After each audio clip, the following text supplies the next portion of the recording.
Oi, kaip aš myliu Neringą ir neringiškius. Su nekantrumu kiekvieną vasarą laukiu, kada galėsiu vėl pamatyti Nidą, kada galėsiu pervažiuoti per Neringą. Ir man labai patinka neringiškiai. Sveikinu Jūs su švente. Brangus neringiškiai ir mūsų krašto gerbėjai. Noriu pasveikinti visus ir vėl atėjusių nuostabiu Neringos gimtadieniu.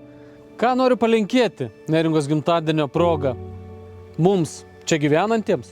Noriu palinkėti, jog nuolatos degtų švyturys. Ne tik tai ant Turbo kalno, bet ir mūsų languose. Kad kuo daugiau tų švyturiukų įsižiebtų ilgais rudens vakarais. Ir kuo daugiau aplankytų mūsų draugai. Iš viso pasaulio. Tad būkime geri, būkime linksmi, gyvenkime taikoje ir džiaukimės vienu kitu. Ačiū Jums už tai, kad mylite mus, ačiū už tai, kad mylime patys save. Nuo to, ko gero, viskas ir prasideda. Būkime sveiki ir gražaus Neringos gimtadienio. Iki susitikimų Neringoje.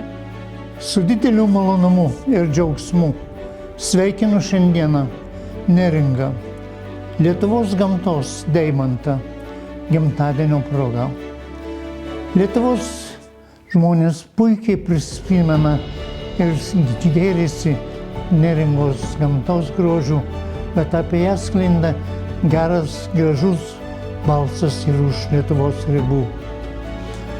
Tad man atrodo, kad mūsų visų pareiga yra saugoti ir puoselėti Neringos gamtos grožį ateinančiam kartoms.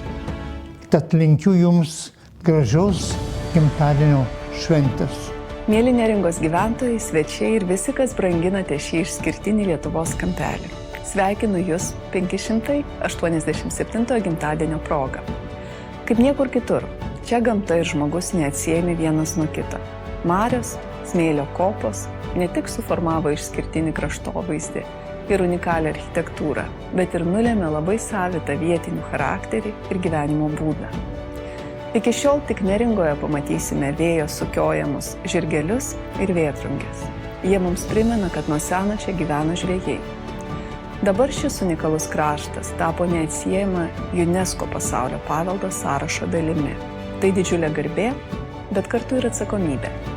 Džiaugiuosi, kad šį paveldo kampelį ir toliau puoselės gyvybinga Jūsų bendruomenė. Bendruomenė, į kurią šalia vietinių įsilieja žmonės, kuriems Neringa tampa antraisiais namais.